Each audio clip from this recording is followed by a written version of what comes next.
হাঙ্গেরির রাজনীতিতে বড় পরিবর্তনের ঢেউ। দীর্ঘ ১৬ বছরের ভিক্টর অরবান শাসনের অবসান ঘটিয়ে ক্ষমতায় আসতে যাচ্ছেন পিটার মাজিয়ার। আর ক্ষমতায় বসার আগেই তিনি ইসরায়েলি প্রধানমন্ত্রী বেনিয়ামিন নেতানিয়াহুর জন্য বড় দুশ্চিন্তার বার্তা দিলেন। আন্তর্জাতিক অপরাধ আদালত আইসিসি থেকে হাঙ্গেরিকে প্রত্যাহারের সিদ্ধান্ত বাতিল করার ঘোষণা দিয়েছেন মাজিয়ার। ফলে নেতানিয়াহু হাঙ্গেরিতে পা রাখলে হতে পারেন গ্রেপ্তার। হাঙ্গেরির সদ্যসমাপ্ত নির্বাচনে ঐতিহাসিক জয় পেয়েছে পিটার মাজিয়ারের দল। ক্ষমতা গ্রহণের প্রস্তুতি নিতেই তিনি স্পষ্ট করেছেন দেশের আন্তর্জাতিক অবস্থান। বিদায়ী প্রধানমন্ত্রী ভিক্টর অরবান ইসরায়েলের প্রধানমন্ত্রী নেতানিয়াহুর ঘনিষ্ঠ মিত্র হিসেবে পরিচিত ছিলেন। নেতানিয়াহুকে গ্রেফতারি পরোয়ানা থেকে বাঁচাতে অরবান আইসিসি থেকে নিজেদের সদস্যপদ প্রত্যাহার করে নেন। আগামী ২ জুন থেকে এই সিদ্ধান্ত কার্যকর হওয়ার কথা ছিল।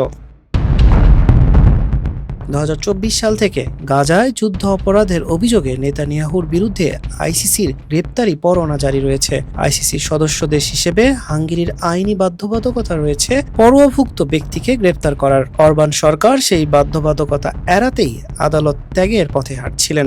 তবে পিটার মাজিয়ার সেই পথ বন্ধ করার ঘোষণা দিয়েই জানিয়েছেন হাঙ্গেরি আইসিসিতেই থাকবে। যুক্তরাষ্ট্র আইসিসির সদস্য না হওয়ায় নেতানিয়াহু বারবার ওয়াশিংটন সফর করতে পেরেছেন। এমনকি ট্রাম্প ও বাইডেন উভয়ই আইসিসির এই পদক্ষেপের সমালোচনা করেছিলেন। ইউরোপের দেশ হিসেবে হাঙ্গেরির চিত্রটা ভিন্ন হতে যাচ্ছে। বিশ্লেষকদের মতে অরবানের পরাজয় শুধু হাঙ্গেরির অভ্যন্তরীণ পরিবর্তন নয়, বরং এটি নেতানিয়াহুর জন্য আন্তর্জাতিক অঙ্গনে এক বড় কূটনৈতিক ধাক্কা। আইসিসি ত্যাগের সিদ্ধান্ত বাতিল হওয়ার পর এখন থেকে হাঙ্গেরি হবে নেতানিয়াহুর জন্য একটি নিষিদ্ধ অঞ্চল। অরবান পরবর্তী যুগে হাঙ্গেরির এই নতুন অবস্থান ইউরোপীয় ইউনিয়নের সাথে দেশটির সম্পর্ককে আরও দৃঢ় করবে বলে মনে করা হচ্ছে। তবে দেখার বিষয় ক্ষমতা গ্রহণের পর পিটার মাজিয়ারের এই কঠোর অবস্থান কতটুকু কার্যকর করতে পারেন। হাসান শাহরিয়ার, মানব কণ্ঠ।